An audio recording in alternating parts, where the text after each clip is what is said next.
Hirugarren puntua, 2008ko diru laguntzetako erantziaren aldaketa, modificación del anexo de subvenciones 2018, va relacionado con el punto anterior, el anexo de subvenciones presentado en el presupuesto general del ejercicio 2018 se incluían una serie de subvenciones y lo que se propone es la ampliación de un apartado que conste territorio y comunidad de propietarios de la Sagasta número 2 por importe de 20.460,03 euros.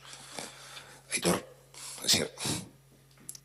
Bakarrik, aldera bat, honetan bakarrik modifikazio hori onartzen da, eta gero aurrekontuak onartzen dituzuenean, aurreikusten ditugulako onartu dituzuela, beste behin ere egin beharko dugu, agertzen dirako subentzio berri batzuk, konbenio nominal batzuk, edo hau izango da, eta oso orokorra biak agertzen dira.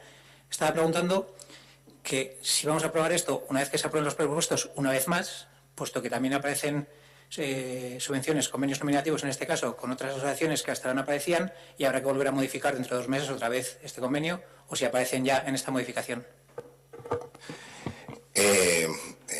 Aldaketa honetan bakarrik aldatzen dugu 2018ko gauzak. Hau aldatzen dugu orain, eta 2019ko berriak daudenak aprobatuko dira,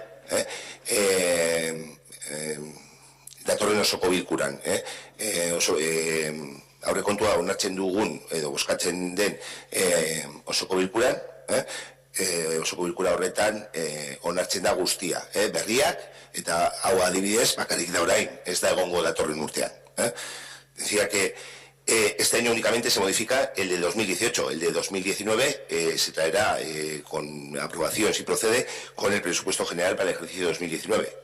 El próximo día 22 de noviembre. Entonces, este en concreto no va a aparecer. Sí que hay unos nuevos que aparecen, evidentemente, como se comentó, pero este, por ejemplo, no va a aparecer.